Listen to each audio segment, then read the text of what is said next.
Hello, Hello. everyone. Hello. Good morning, actually. Good evening, Garam Kim, Yeah, who is connecting and join us from Seoul, South Korea, where is 7 p.m. Here we are 11 a.m. So, Garam, before we start our Q&A conversation, I would like just to give a brief introduction. I'm Emanuela Mazzonis. I've assisted Francesco Bonami in curating the Mi Family project. And today we are here for our third online interview.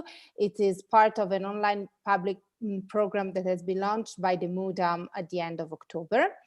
And today we are here with Garam Kim, who is a South Korean artist who works mostly in the field of installation, performance, digital art, and interactive projects. She investigates most of the time the relationship that has been developed between social media and political, social, economical, and cultural issues in the South Korean society. She focuses her work on a more direct engagement, inviting the audience to activate her projects. And I'm thinking about three works of yours, Garam. The first one is hashtag Cellstar from 2016, where you have presented the exhibition space as a photo studio, we can say, furnished with makeup products and bright lights, a real setup for a selfie, we can say, where people were invited to take selfies in front of these big light letters, Cell Star, that is actually an abbreviation of a compound word, selfie and Instagram.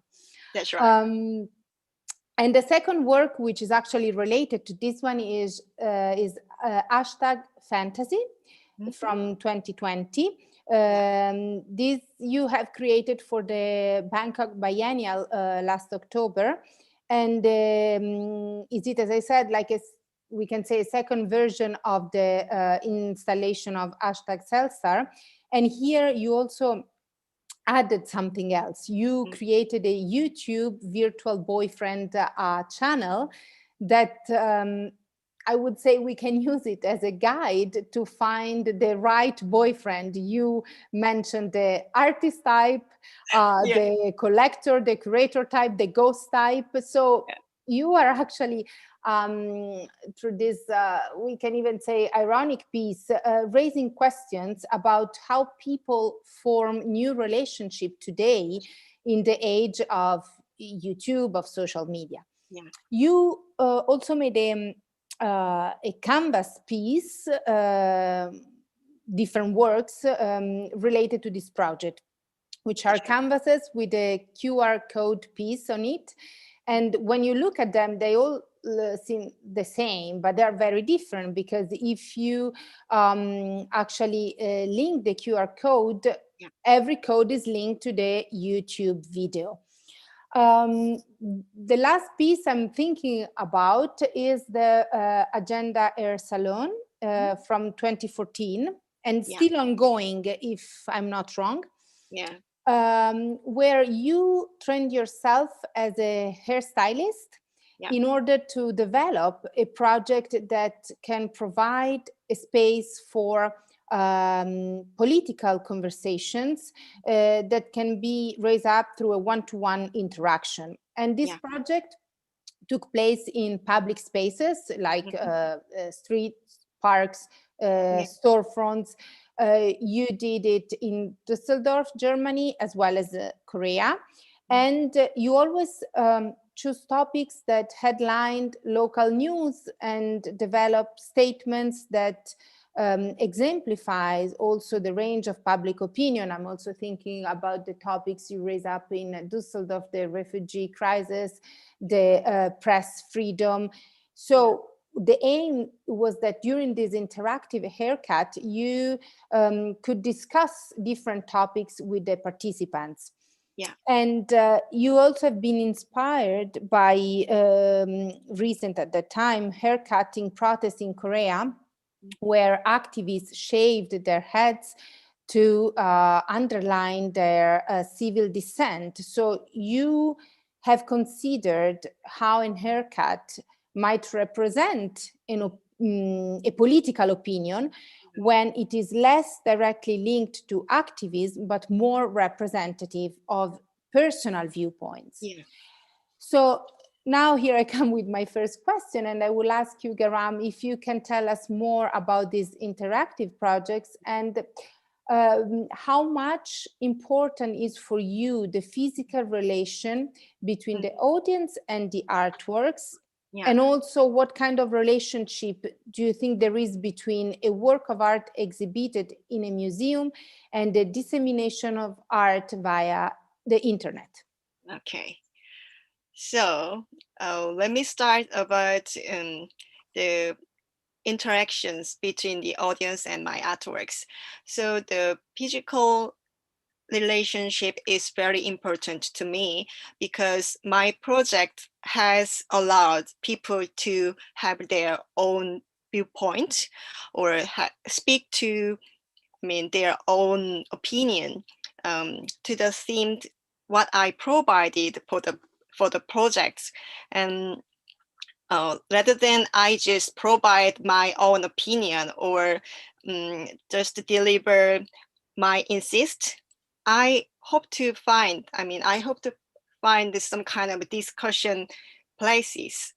The reason why I want to create this kind of space is that I thought we do not have enough those kind of spaces.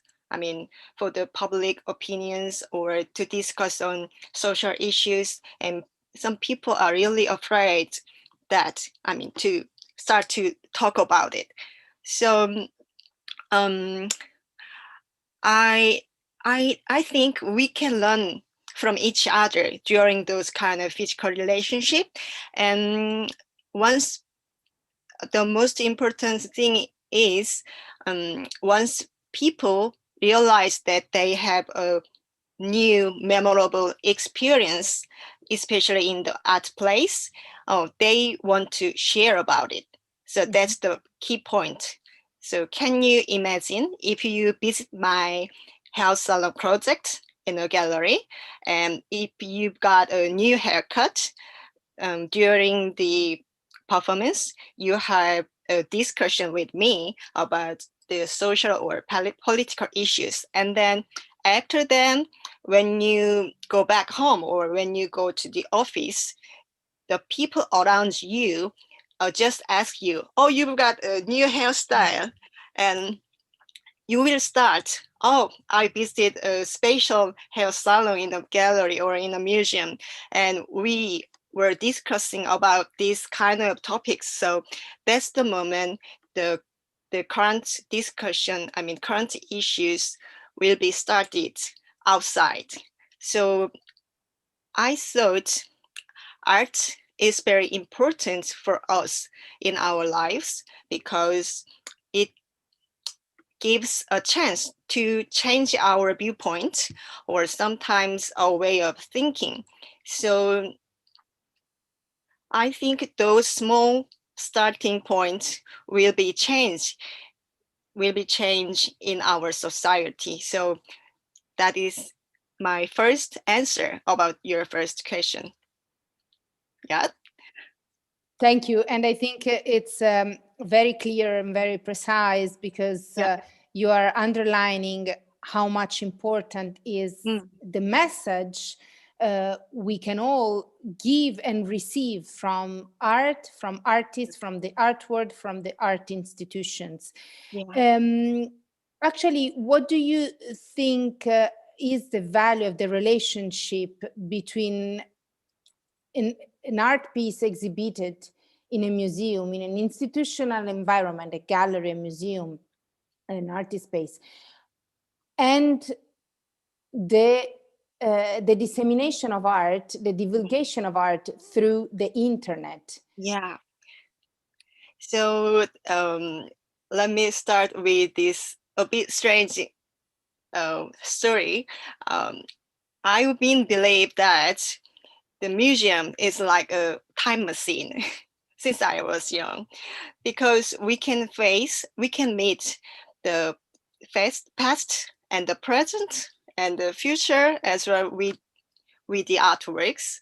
Um, um, Actually, I'm taking a part of the present sections in that timeline, and I thought the art and artworks have been reflecting on the present. I mean, and Mhm. with any new technologies and with as a media, and all the time I'm observing the present and I'm observing the moment, what happens here and what's going on at the moment.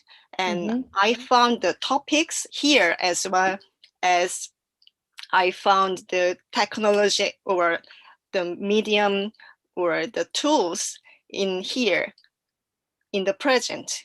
So using the internet or SNS for me is as a tool. So I do not want to divide it into two different sections, because nowadays we are living in the boundary between the reality and the cyberspaces. So I think, in my opinion, we do not have to divide it in two sections, because it's the new generation, I think, with the new technologies. Right. And this is your answer is actually linked to my other question that is Mhm. about the evolution of internet, the technological innovation, the immense production of devices of all kinds that we are all using in our daily life, iPads, iPhone, watches, vocal assistant. And as you just said, you artists are using these tools to analyze also the impact that these artificial transformation have had on our daily lives and in the art life. So what kind of impact do you think the digitalization of our world have in the art world? And you are actually an example of an artist who is really using these tools and the social media with an Mm. art goal in mind. Yeah. So yes, what is your opinion about the meaning of art in relation to this Yeah. digital society, Yeah. stereotype society? Okay. So there are Mm. many technologies, and today especially I want to talk about the SNS or YouTube, like Mhm. personal channels. Yes. So yeah, since we've got the personal channels, online SNS, um, I think the relationship between artist or art organization and the audience has been changed, because um, for a long time before, normally the audience, they were just followers and just Mhm. following what the artist delivered and what the museum showed to them, and they just accept that. But nowadays the relationship is totally different, because they just started to make images with their smartphones and images with their laptops, and in the huge image network systems they had an important role. So, and more than they can, I mean, they could be a powerful influencer as well as in this cyber world.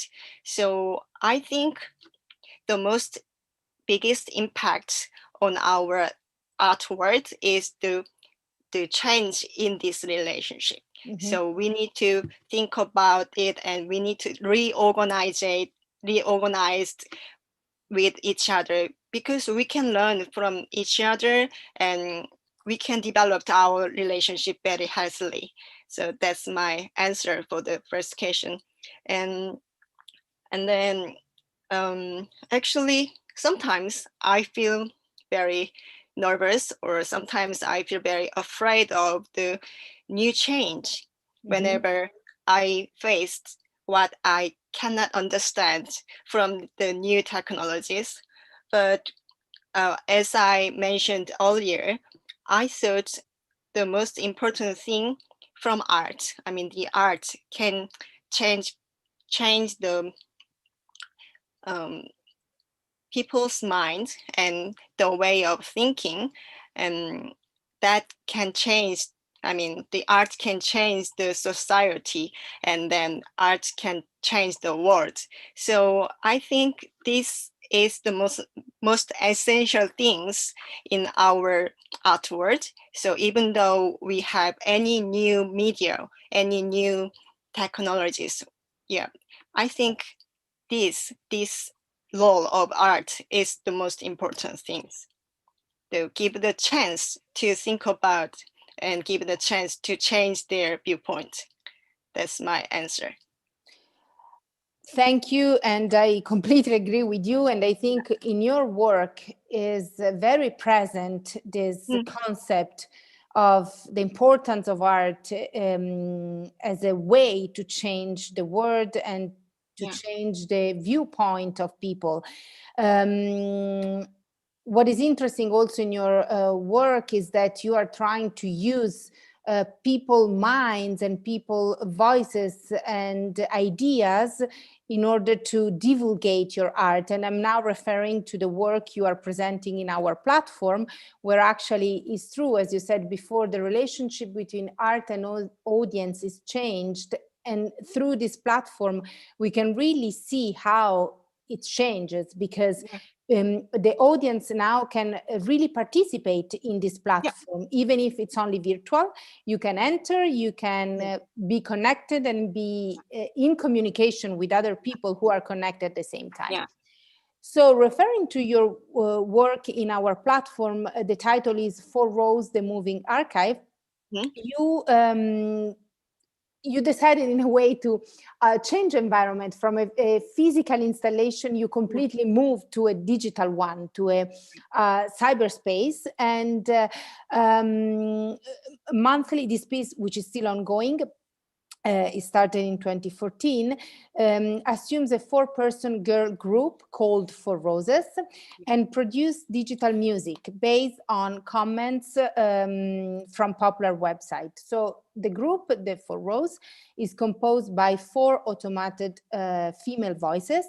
The music is written by yourself, and the lyrics are a group of phrases of ideas extracted from Korean most popular online forums.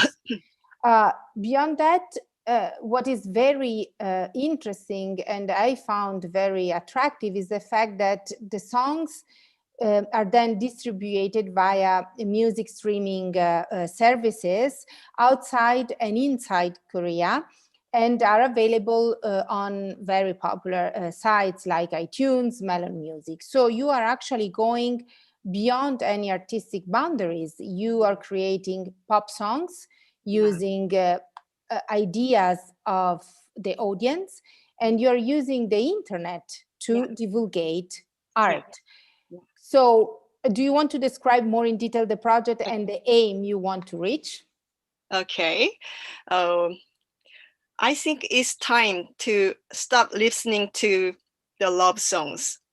I mean, it's kidding because almost the music in the music website, we can find maybe 90%. We can find only music love songs. Yeah, about love. Yeah, I know it's important, but we need to have another.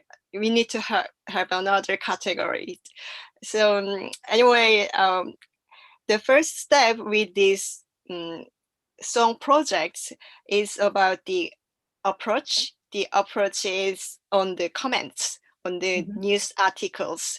So actually in Korea, we have a portal site like Yahoo. Over 80% of Korean people are using the portal sites, and in there, people can also read the news articles, and there are comments and reply sections, and people replied the comments as much as they want. I mean, they can say anything actually they can say everything Okay.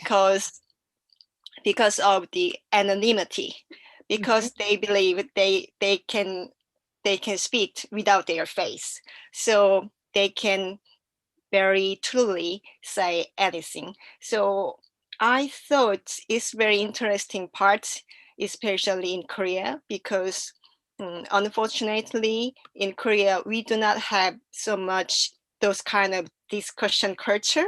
So we do not have opposite opinion to the face, I mean to the person. So normally in the reality, we do not have any kind of those bad stops, but online world is totally different. They do not need to worry about anything. So the comments could be a most powerful public opinion. So it just started to have, I mean, powerful power. So at least they can change with the comments. They can change the main actors in the movies, and they can also change the law. I mean, because that impact to the politicians, because politicians want to getting popular, so they change the law from that comments. So I thought the comments culture is really powerful, and I want to make a kind of archive with that comments, because it's true stories with people nowadays. So at first I want to make a voice for the comments, because that is there was no sounds, people just leave the message. So I just used the text to speech program, and the text just transformed to the sounds. And when it's finished, it's like a song. I mean, I saw it's like a lyrics, like in the song. So many people just want to ask how to find the, I mean, music company for releasing. So the clue is the clue was in the movie, like the pop stars movies. You can see the first moment the singer were struggling to find the music company with the demo CD or demo tapes. So actually I did the same thing with my first album, I mean with my first song. And luckily I found a good music company, and they helped me to release every month. So it's been almost, I think, 7 years, over 7 years, because since 2014 it has been released. Thank you, Garam. You gave us a very precise explanation of the piece. And again, I think is very much linked to our platform, where people can, if they want, they can be visible through a filter. So still the anonymity is still there.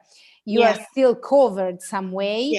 But what we did is that also, if you want and if you have the courage to take off this filter from yourself, you can leave a comment on a piece that is in the platform, but there you have to take the responsibility to be visible to everyone. And I think this is very important. This is also the message I think you are trying to give us. So that was very interesting.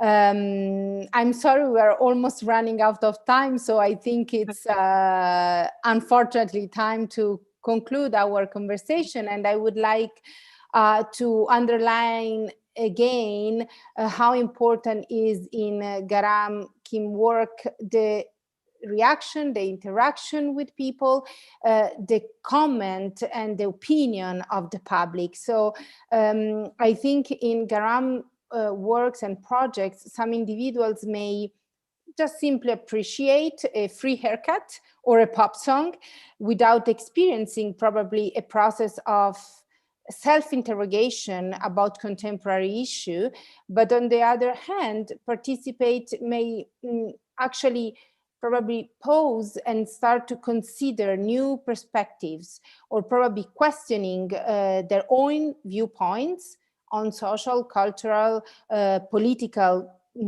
ideas and topics. So I think you are really stimulating our minds to go beyond the superficial cover that is around things in order to reveal bigger and deeper meanings. So I can say that I would like to invite everyone who is watching and listening us to dive in your works and trying to be immersed in the new dimension you are actually creating. And at this point, I can just wish to everyone to enjoy the experience and open their minds to new point of view. Yeah. So thank you very much, Garam, for your fantastic explanation, and have a nice evening. Yeah, you too. Thank you for having me. It's so glad. Yeah, thank you, Garam. So much. Goodbye, everyone. Thank Have you. a good day. You too. Bye. Bye-bye. Thanks.